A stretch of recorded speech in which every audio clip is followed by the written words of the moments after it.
Hello everyone, we are Group 1 and here are our good members. Today our topic is the obesity awareness action gap, a campus health crisis. Let's move to the introduction. Today we will addressing a growing crisis on Malaysian campus. Students' obesity from 2020 to 2024 rates nearly doubled, and 1 in 5 students now show early sign of serious health risk. What alarming this gap between knowledge and action. Most students can recognize obesity yet feel know how to treat it or take steps to prevent it. Our study focuses on the real-world barriers, high cost for health meals, limited time, and cultural stigma. We aim to find out what are real stopping young people from managing their health and how we can fix it. Hello everyone, we have discovered many interesting phenomena. Most people admit that obesity is a problem, but few actually exercise. Although graduate students are healthier than undergraduate students, everyone actually sees that don't have time to exercise. Additionally, although women tend to check their health information more frequently, their behavior is similar to that of men. This indicates that the problem lies not in the knowledge itself, but in the external factors such as economic pressure and time pressure. Thank you. Now let's take a look at the key findings from our survey. First, our sample included 150 university students, offering a diverse representation. As shown in the pie chart, 59% were female and 41% were male. Most participants, 70% were pursuing a bachelor's degree, followed by 15% master 10% diploma, and a small group of PhD and certificate holders. Next, we explored participants' knowledge of opposite. Surprisingly, only 42% answered our knowledge question correctly. The most misunderstood topics were GLP-1 medicine, with just 28% correct response, and gut microbiota, with only 34% accuracy. Although 67% of students acknowledged that upset in medical condition, only 28% were exercising regularly, revealing a significant gap between attitude and behavior. We also look at daily health habits. About 51% said they reduced sugar drinks, but only 32% used health apps to manage their weight. Lastly, we identified three main barriers prevent health behaviors: lack of time, 48%, financial limitation, 41%, and confusing online information, 53%. Here we see that 24% of students exhibit the knowing doing gap. They have high awareness but low behavior engagement. This confirms that knowledge alone is not enough to form long term health habits. People need motivation, support, and a suitable environment. We also found clear gender differences. As shown in bar chart, women are 15 to 22% more likely than men to take proactive health actions, such as reading health information or adjusting their diet.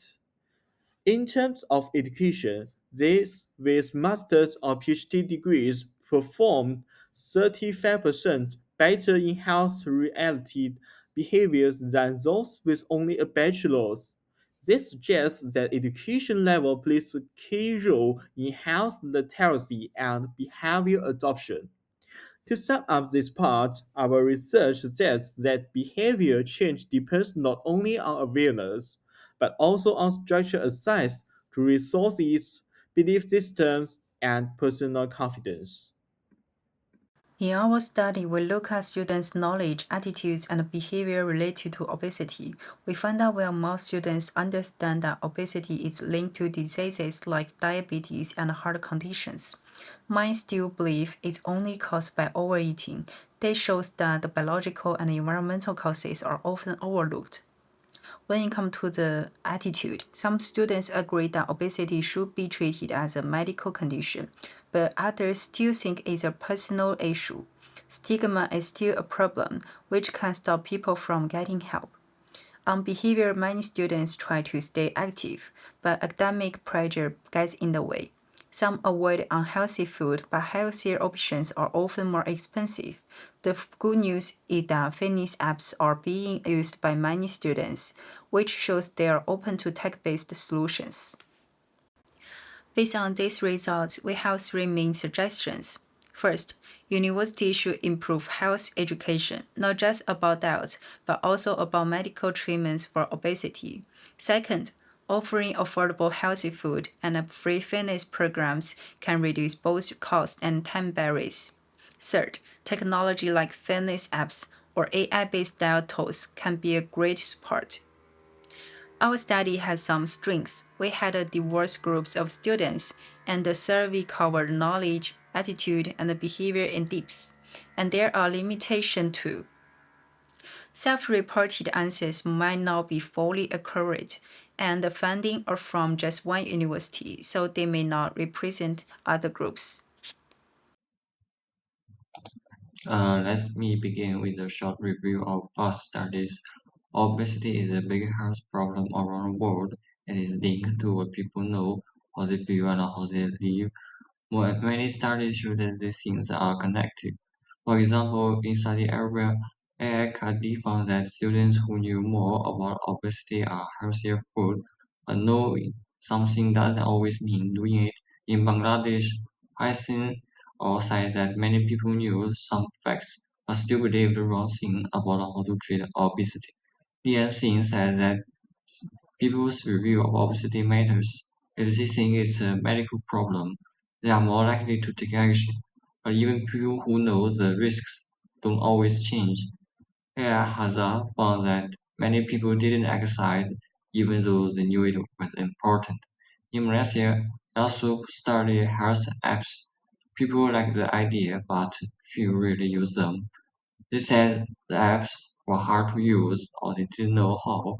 In short, we need more research, especially on new treatments and how to help people turn knowledge into real and healthy habits. About methodology, let me explain how we did our research. We used a cross-sectional and descriptive method. This means we collected data at one time to see what people know, think, and do about obesity. We gave people a questionnaire to fill in by themselves. We had 100 participants from different age groups and backgrounds. Most of them have a university degree. The questionnaire had 20 questions, divided into four parts. 1. Knowledge. 2. Attitude. 3. Health habits. 4. Barriers to change.